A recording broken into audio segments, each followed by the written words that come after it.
All right, very good evening.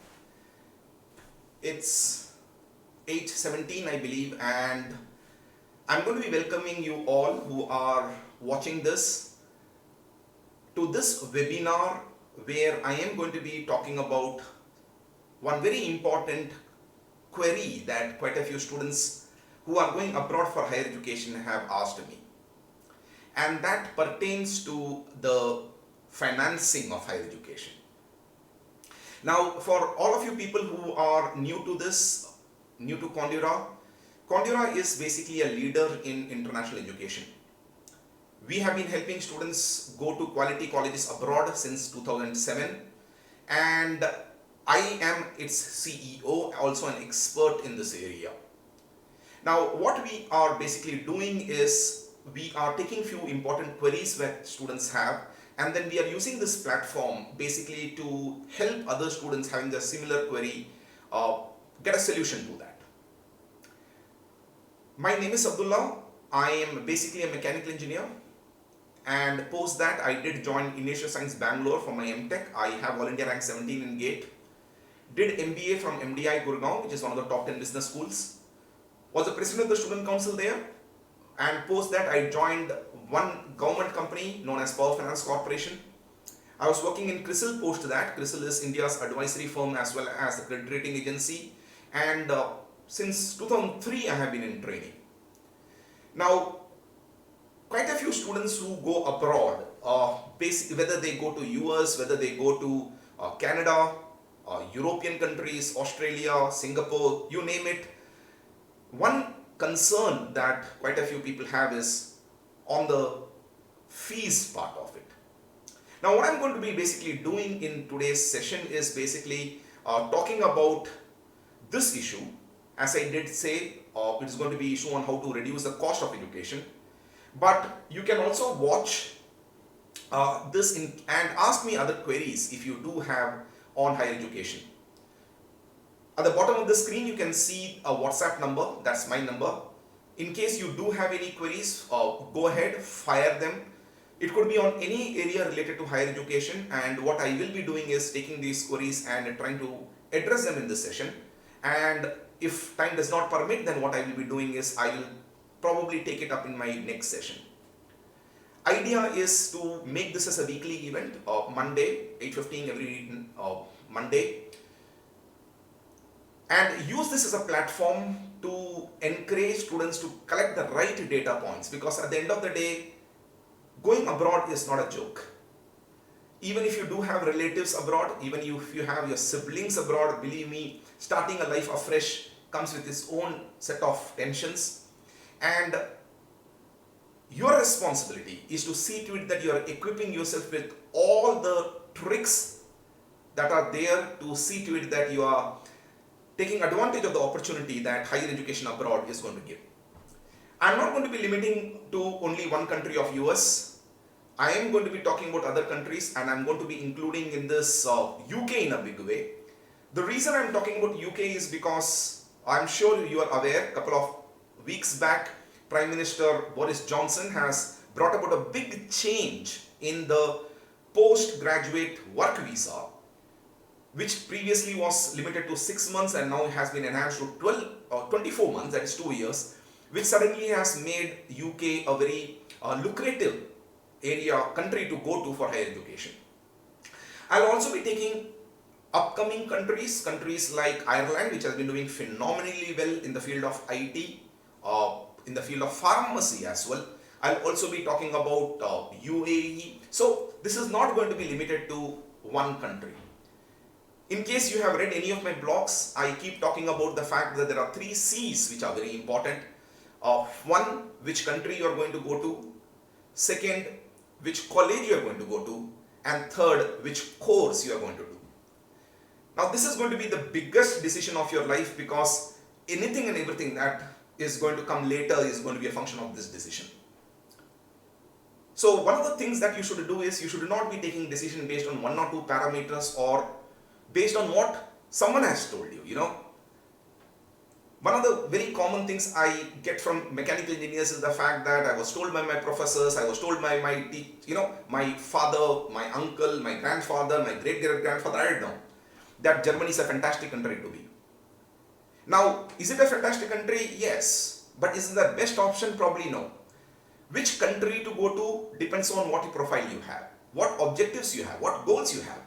So these are all the issues that I will be addressing in various of my webinars. But as I did mention, this webinar is about focusing on the financing of your higher education. Now, so let me put it in the right perspective. When you go to a foreign country for higher education, are you truly going for higher education? The answer is yes and no. And for majority of us Indians, it's no. We are not going for higher education. We are going because we believe the fact that going to a country will give us a great career and a life moving forward. And for all I know, you are already thinking in terms of the permanent residency, and nothing wrong in that. I mean, Bharat Mata ki jai. Yes, of course, you need to be, patriotic, but patriotism does not necessarily mean that you need to be in India to contribute to the growth of India. So, I am not going to value judge you.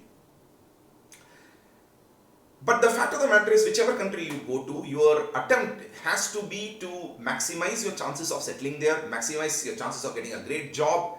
And therefore, if I were to ask you, are you truly going for higher education? I bet my life on it, if you could go for a job directly, you would have gone for that. But the fact of the matter is, most of these countries, and in fact, all of the developed countries that we are interested in, would rather invite a student than a working professional. So what is likely to happen is that you are going to go as a student and use that as an excuse to get yourself a job. And yes, in the visa interview, when they're going to ask what exactly is your plan after finishing your masters in a country, I bet my life on it, you're going to say, I'm going to come back to India, I'm going to contribute to blah, blah, blah, blah, blah. But all that, ladies and gentlemen, is a bullshit. Once again, that's a need. So again, I'm not going to value judge that. In fact, I coach my students what to say and what not to say in the visa interview too. At the end of the day, I keep saying our role as an expert, our role as counselors, our role as teachers is to see to it that we help our students reach their goal in the most ethical way. Now, I did not say completely ethical way, alright? Pardon me for that, but that's a reality.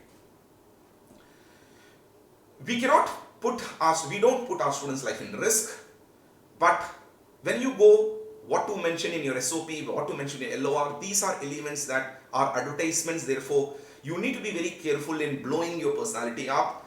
As I keep saying, if you have ever watched an advertisement of a burger, that burger looks fantastically tasty in an advertisement. But when you go to purchase it, you realize the fact that it's small and it's only bun, nothing inside. But then that's okay, that's advertisement all about. So what exactly is my first thing?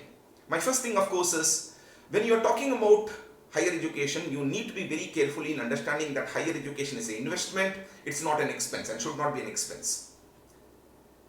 Which basically means that at the end of the higher education, you should be able to get yourself a job, and moving forward, if you want to settle there, you should see to it that the path is clear enough for you to get that permanent residency and later probably citizenship too. But education cannot be cheap education. When I use the word cheap education, I'm basically saying that the quality of education cannot be so less that you're getting a degree, but it's not actually helping you get a job or moving forward, as I said, whatever you want in terms of PR, etc. So you cannot compromise on the quality of education, but yes, you can reduce the cost of education, and that is what this webinar is all about. Now, so let me quickly talk about what all you can do to reduce the burden of education. First thing, of course, you need to understand the fact that every country that we talk about, it comes in a different spectrum when it comes to the cost of education. For example, US is going to be expensive.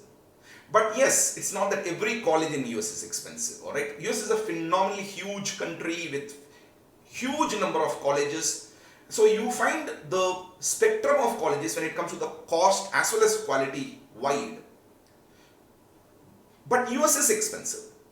Towards the other end, you will find countries like UK, which gives you quality education, which is not very expensive. Now, I am not talking about countries where education is very, very cheap as well, because I'm not too sure you'll be interested, for example, in going to Bangladesh for higher education. Yes, Bangladesh actually does have few good institutions, but I'm sure you're not going to rush to get yourself a visa to Bangladesh and then take a plane to Bangladesh just because the cost of education is less. So without compromising on the quality of education, how do you reduce the cost of education? Now that is what we are going to talk about. So again, once again, as I said, the first thing of course is basis the budget that you have in mind. You probably would also have to consider which country to study in. It is not that India is not expensive, alright. Very recently, government of India has also decided to increase the fees for MTechs in IITs too. Let's not forget that, alright. IIMs have always been expensive and they are only becoming expensive by the day. So, the first thing of course is you want to go abroad, you have to list down which other countries you can go to, and which countries you can go to cannot be random. It has to depend on, of course, your goal, but also in which area or what specialization you are going to go to. You know, one of the examples I keep talking about is India itself. In India, the probability of getting an IT job is actually decently high. But being a mechanical engineer, if I want to really get into a mechanical engineering company, the probability is pathetically low because Indian economy is, truthfully speaking, IT driven, IT and ITES driven. So every country has different sectors which generate jobs. So you need to see to it that basis what area of specialization you are going to go to, you probably would have to choose. For example, for MBA, if you want to go abroad and you are looking for quality MBA but not very expensive MBA, let's not forget US MBA is extremely expensive. $1 crore plus is what we are talking about. You could probably look at UK or Singapore, for example. But if you are looking for, let us say, IT, then probably US, Canada and Ireland would be the countries you should be considering. Why Ireland? Because Ireland did what Hyderabad did, except that it did in a scale of 10 times.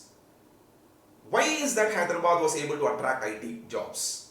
Simply because government of Andhra Pradesh, then erstwhile, let's not forget Hyderabad was part of the whole Andhra then, gave a lot of SOPs, tax breaks to attract the IT companies. Now what Ireland did is, they did exactly the same thing, therefore bigger companies ended up going there, therefore huge companies like Facebook, Microsoft with great developmental centers are there.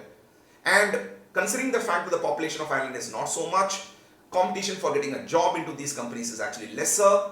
In fact, if you were to look at Ireland, many US citizens actually come to Ireland, do higher education, try to get into Facebook, etc. And guess what they do after working for 2 to 3 years in Facebook Ireland? They look for a transfer to Facebook USA. So, it's a circuitous route, but it is a much more easier route. Similarly, pharmacy. Canada is doing phenomenally well in pharmacy, but so is Ireland. Construction management. UK. The fact that Brexit is taking place has suddenly again opened up the opportunities in UK. So what you need to be doing is you need to be looking at the sectors where you want to specialize in, and then see which are the countries which are doing well, and then get an idea of what's the cost of education, and then probably shortlist 1 or 2 countries from that. Remember, I again said you can't compromise on the quality of education, alright? Now, if you are a very good student, then the avenues for reducing the cost of education is phenomenal. Now, what is the definition of a very good student? Definition of a very good student is the classic Indian school definition, marks. If your academics in graduation is good enough, which means you are, let's say, 8.5 plus or 85% plus, and you come from good colleges, especially the branded ones, then yes, your chances of getting into top colleges is high. Then you cement it with better scores in the test, which could be GRE, which could be IELTS, depending on which country we are talking about. And then if you also have a good profile, for example, if you really want to get into good colleges in US, I have students of mine who are in good colleges like Purdue's and all that. But if you were to look, they are not necessarily from great colleges in India. The graduation is not actually from great colleges in India. But fact of the matter is they have a good profile. What does a good profile mean? By the time your application form goes, if you have got good academics and you have done good internship, or best thing is having published a paper, and it's not a joke, but it's something that many students have done. Then the moment you do all that and you mention all that in your SOP, suddenly you become a very desirable student. Top companies, colleges will love to have you that. And the beauty is, they will not stop at that, they will end up giving you freebies like scholarships and assistantships, and that is the best way to reduce the cost of education without compromising on the quality of college. Sometimes students ask me, sir, is it possible to get 100% scholarship? Yes, it's possible. Is it very tough to get it? No, it's not. Should you attempt to get 100% scholarship? No, you should not. Because if you are getting 100% scholarship, either you be a James Bond, alright, or the college is not that great. Please to appreciate the fact that if you come from a decently good college, but not the best of the best Indian colleges, and your profile is also not best of the best, and then the colleges abroad give you 100% scholarship, what does it talk about that college abroad? It only says it considers you to be one of the best students it can attract.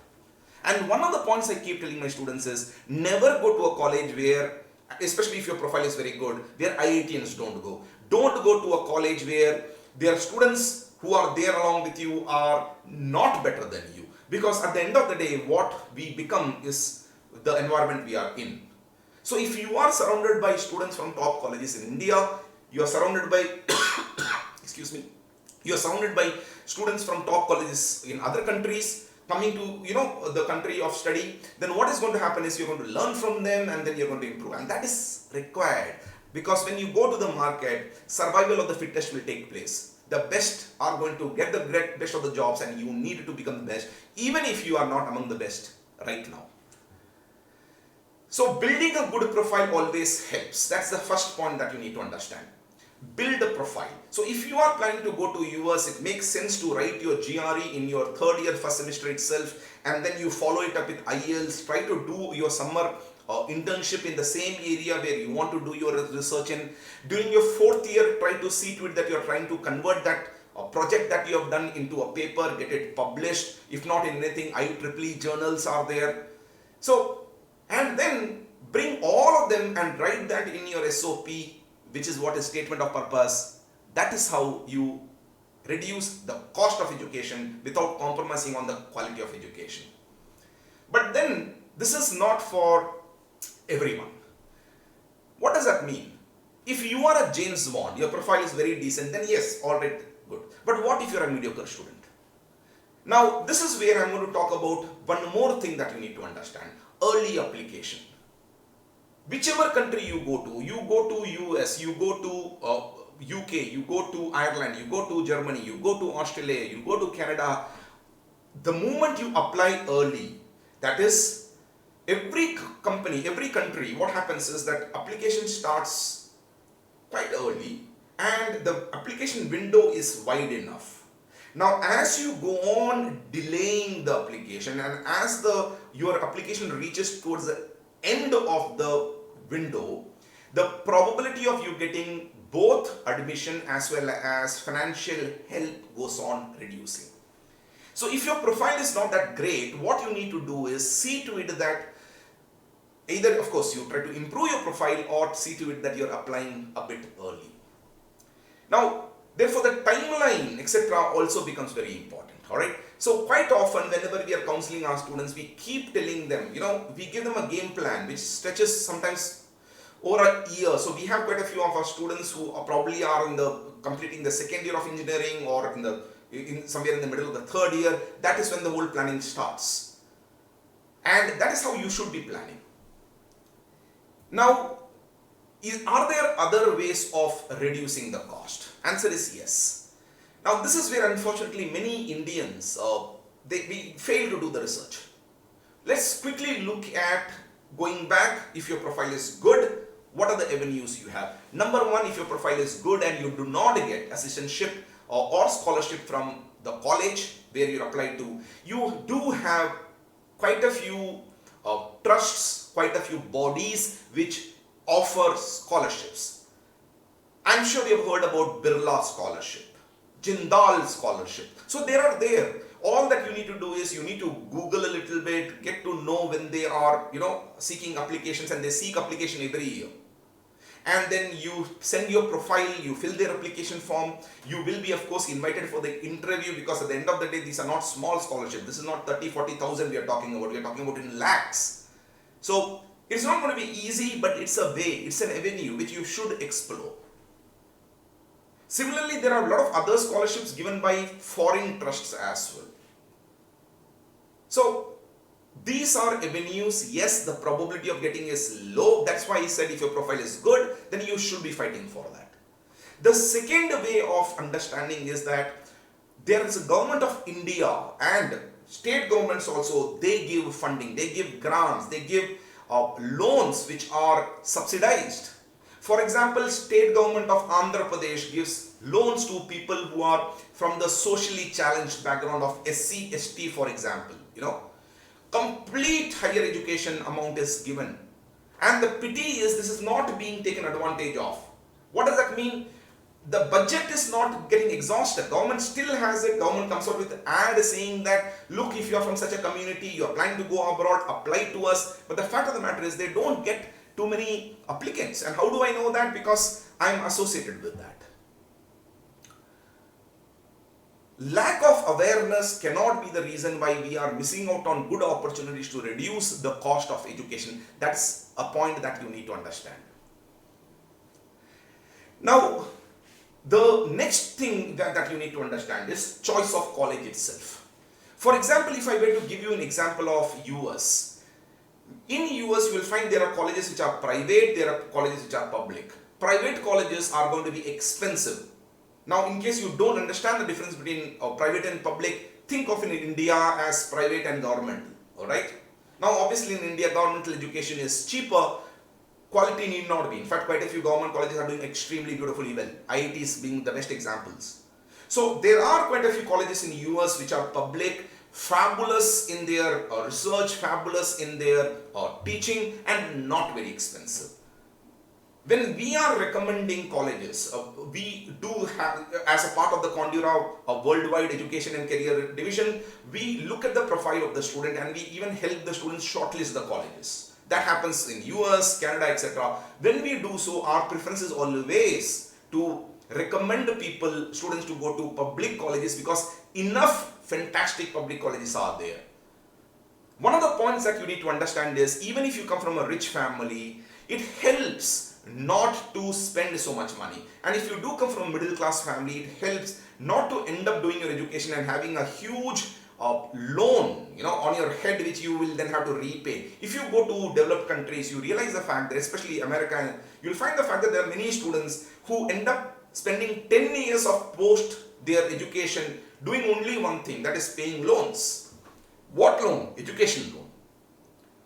So it's beautiful feeling when you do not have an education loan and you're earning. So guess what? You can burn the money the way you wish to be. So the second point that you need to understand is, similarly in the US, you have urban colleges, you have rural colleges. Urban colleges are colleges which are going to be bang in the middle of this, the urban locale. Now, they are obviously going to be expensive, because here, not just is the fees going to be more, the cost of living, which is another big component that you should consider, is going to be high. Now, this is where let me talk about what is this cost of education all about. Cost of education is not just the tuition fees. Tuition fee is one element, yes, a big element, but there's one more element. That is basically to do with your, cost of living. So, if you are going to stay in an urban location, the cost of living is going to be extremely high, which is going to actually hurt. Similarly, if you look at European places, if you look at UK, for example, their education is for 1 year. So what is the advantage of education being for 1 year? The greatest advantage of education being for 1 year is you need to pay tuitions only for that 1 year.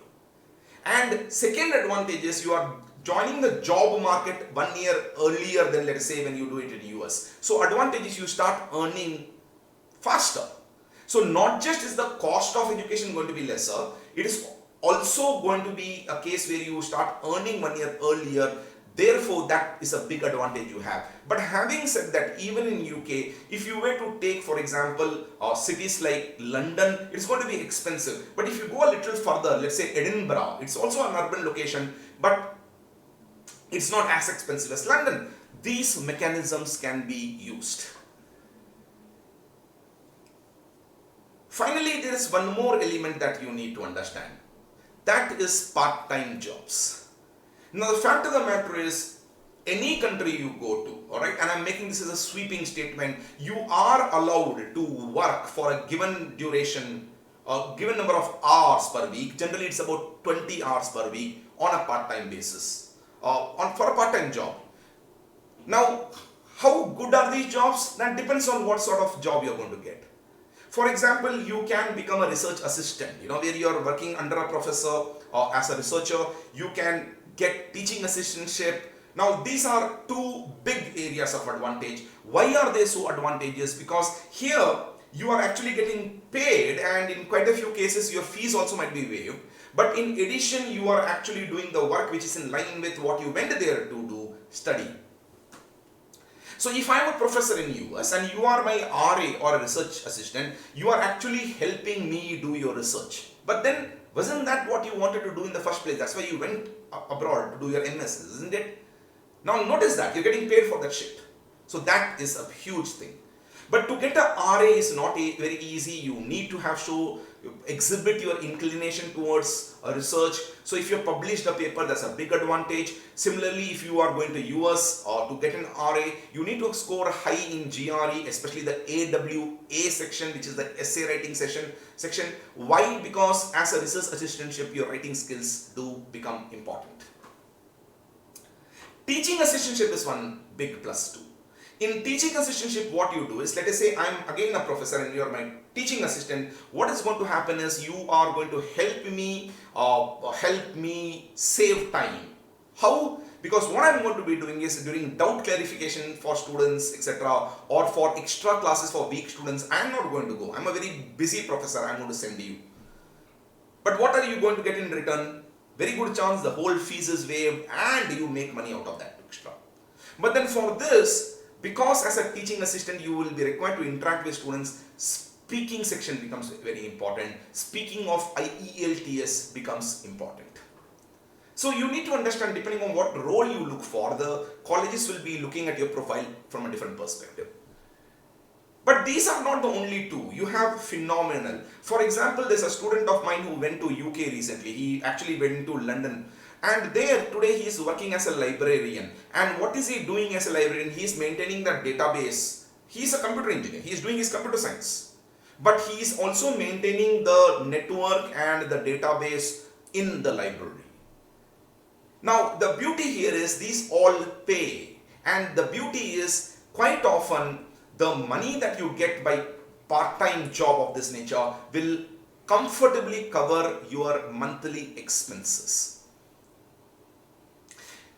You can also do many other things. Part-time job need not be only limited to this, For example, I know of many who work as security guards.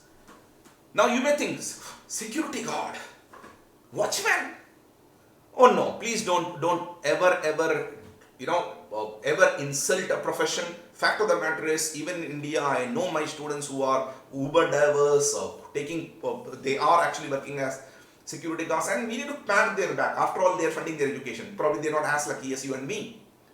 But fact of the matter is, security guard role is something that again Indians prefer. You know why? Because you are actually going to sit in front of a lot of camera, CC camera, looking at it, but that's not what you're doing. You know what you're doing? You're actually studying during that time. So Indians prefer such roles. Indian students do prefer such roles. But then I also know of one more of my amazing students who went and joined a pub. You understand what is a pub here? For part-time job. Not just did he learn the art of making cocktails and mocktails, but more importantly, there was a reason why he did that. He was a shy candidate. He wanted to lose his shyness, and he decided the best way to lose the shyness and to interact with the whites is to put himself in that environment. So when he was in the pub, he got a chance to interact because he had to interact. That was the role there, isn't it? And slowly, he lost his shyness, his confidence increased, his language skills improved, and that for me is visionary because he knew which areas he was weak in, and then he used this extra time that he had to spend to make money to subsidize his education in also building skills. So these are all the mechanisms that you can use and you should use. Now once again, I am going to be talking about the fact that you should be able to see my WhatsApp number here. Please see to it that if you have any queries on any issues, go ahead and write to me on this, because the whole idea of taking these sessions is to see to it that we are helping you solve doubts and help you take the right decision.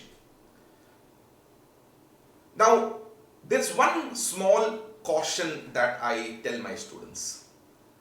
Quite often, students go to a place because they can do part-time jobs. In few countries, the part-time job rule is a little more liberal, Australia being one such, where students actually don't go for education alone, they go for earning. Nothing wrong in it, but that cannot be at the cost of education. Similarly, breaking rules are strict no-no. For example, 20 hours a week you are allowed to work. That's good, legally as a student. But there you will find many students who are working for 30 hours and that extra 10 hours they take money in cash. Please don't do that. One of the things that you need to understand is when you go to a foreign country, it's a foreign country. And most of these countries are very strict about rules and more importantly about punishing people who break the rules. And guess what? If you happen to be a non-citizen, for example, you're an Indian, one of the best punishment is to throw you away, deport you. That is not a risk that's worth taking. So to bring everything together, let me talk about one or two issues. Number one, education is not to be compromised. So we don't want cheap education, we need quality education, but yes, cost of education has to be lowered. Two, if you happen to have a good profile or you have time to build a good profile, then go ahead and build it. There are many mechanisms of doing it. Like I said, doing some research, publication, doing few online courses, So even if your percentage is less, if you can show something extra and put all that in your SOPs, whichever country you go to, they are going to be in love with your profile. And that is something that you can possibly do. Now, in case you are not very sure about it, how to do it, go ahead, get in touch with us. You could probably send your profile to us. Let us examine your profile and we will revert to you as to what steps you can do to see to it that by the time your application form goes, your profile is strong enough. Third, applying early always helps. So go ahead and do so. Also know the fact that every country there's some flexibility of reducing your fees further. For example, if you look at UK, if you are applying early, then they give you higher discounts and the discounts can be as much as £3,000. Alright, which is about 5 to 10% of your fees, and it even goes to sometimes 20% of your fees. Similarly, if you look at UK, and one of the biggest advantages of UK is you can pay fees in installments. Sometimes they allow you even 4 to 6 installments. But the beauty is if you can pay everything together upfront, then they give you a discount on the fees. Yes, such things also exist, and why not take advantage of it? At the end of the day, if you can spend money at the same time save money. Why not? So these are the issues that you need to understand. Going to a foreign country is easy, staying in a foreign country is not. Living in a foreign country is probably easy, not as easy but easy still, but making a living is not. Your responsibility is to go to the right country, prefer the right college, and then see to it that you're doing the right course. And while doing all this, see to it that you are looking at all the options that you have to help reduce the cost of education, because at the end of the day, you don't want to finish your masters by taking loan and keep repaying that amount year after year, believe me, it can be quite frustrating. Now, so that's all for the day today. Our whole objective, as I said, is we will be conducting a weekly webinar where we will be taking issues on foreign education, and that is being done under the division Kandra WWEC, which is the Worldwide Education and Careers Division. I am basically an expert in the US thing, so you can feel free to ask me any questions on US market. My colleague Santosh, he is an expert in the UK market and the Ireland market. Nevertheless, you can still send the details you have in case you have any queries to the number that is written here, the WhatsApp number 8897600333. Now that is both my phone number as well as the WhatsApp number. My colleague Santosh will get back with you. He was a gentleman who has done his masters in UK. I also have Venkat, another colleague of mine who is very, very strong in US and Canada. He is basically a product of CBIT Hyderabad, and subsequently he did his higher education in Europe. Aditya Lanka, who was working in Bloomberg in New York, he is also someone who will be able to contribute positively in helping you build your profiles. So seek help if required. At the end of the day, how you succeed, no one cares as long as you succeed. Alright, so with that, thank you so much for joining this session. I hope to see you guys. Write to me as often as you can. As I said, any issues you have, any doubts you have, make it a point to send it as a message in this WhatsApp number which is mentioned here. But please do write your name as well as the place from where you are sending it. Because at the end of the day, getting to know your background will actually help you tailor-make the path much easily. It's not that what is right for your friend will be right for you, because at the end of the day, their profiles could be very different from yours. Similarly, his goals, his or her goals could also be very different from yours. And let's not forget the social standing in terms of the economic abilities, could also be very different. So when you are different, it's good to be different. But don't forget ever that therefore your path towards success might also be required to be different. With this, thank you so much and good night. I'll hope to see you guys again sometime later, next week, next Monday at 8:15, 45-minute session every week. That is my promise. Thank you so much. Take care.